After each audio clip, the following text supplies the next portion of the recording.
नमस्कार, आप देख रहे हैं यंग भारत बिहार झारखंड। मैं हूं आपके साथ मुदिता। बिहार की राजनीति में कहावत है, यहाँ कुर्सी पर बैठने से ज्यादा जरूरी है कुर्सी तक पहुंचने का रास्ता तय करना। और इसी रास्ते में आए दिन नए नए मोड़ आते रहते हैं। ताजा मोड़ पटना में देखने को मिला जब एआईएमआईएम के प्रदेश अध्यक्ष और विधायक अख्तरुल ईमान अपने समर्थकों के साथ सीधे लालू प्रसाद यादव के सरकारी आवास पर जा पहुंचे। हाथ में चिट्ठी थी और दिल में उम्मीद थी कि लालू यादव सुनेंगे, समझेंगे और महागठबंधन में जगह देंगे।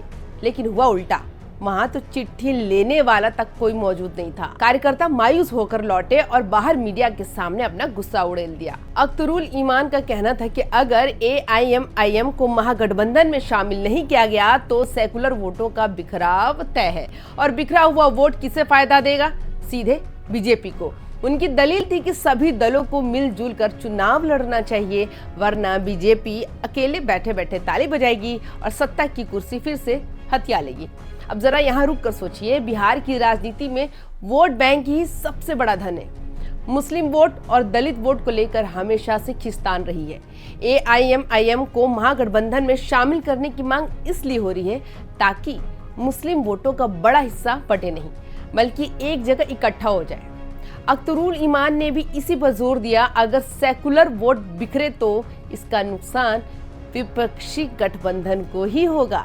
लेकिन सवाल ये है कि लालू यादव एआईएमआईएम को साथ लेना चाहते भी हैं या नहीं, क्योंकि इतिहास गवाह है एआईएमआईएम को जब जब चुनाव में उतरी है उसने वोट काटने का काम जरूर किया है। याद कीजिए 2020 का विधानसभा चुनाव, ओवैसी की पार्टी ने सीमांचल इलाके में 5 सीटें जीतकर सबको चौंका दिया था।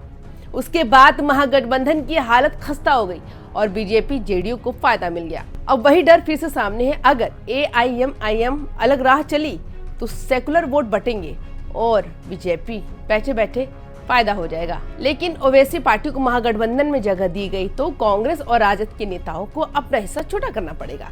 यानी एक तरफ खाई है और दूसरी तरफ कुआं। अख्तरुल ईमान ने मीडिया के सामने कहा, हम लोग चाहते हैं कि महागठबंधन हमें साथ लेकर चले। हमने लालू यादव को पत्र देने की कोशिश की, लेकिन उसे स्वीकार तक नहीं किया गया। अब सवाल यह है कि जब चिट्ठी तक लेने का साहस नहीं है तो सीटें बांटने का साहस कहां से आएगा? बिहार की राजनीति में ये ड्रामा नया नहीं है। यहाँ अक्सर ऐसा ही होता है, जो दरवाजा बंद होता है वहीं से अगली डील की आहट आती है। यानी अभी भले ही लालू यादव ने ओवैसी पार्टी को अनसुना कर दिया हो, लेकिन चुनाव पास आते आते यही एआईएमआईएम महागठबंधन का अहम हिस्सा भी बन सकती है। फिलहाल इतना साफ है कि एआईएमआईएम अपने अस्तित्व और सेकुलर वोट के नाम पर दबाव बना रही है और अगर मांगे नहीं मानी गई तो चुनावी मैदान में अकेले उतरने से भी पीछे नहीं हटेगी। अब देखना यह है कि लालू यादव इस सियासी चिट्ठी का जवाब कब और कैसे देते हैं, या फिर देते भी हैं या नहीं। तो आपको हमारी ये वीडियो कैसी लगी, आप हमें कमेंट्स करके जरूर बताइएगा। तमाम खबरों के लिए यंग भारत बिहार झारखंड को सब्सक्राइब करना बिल्कुल भी मत भूलिएगा। वीडियो पसंद आए तो लाइक शेयर भी जरूर करिएगा। नमस्कार।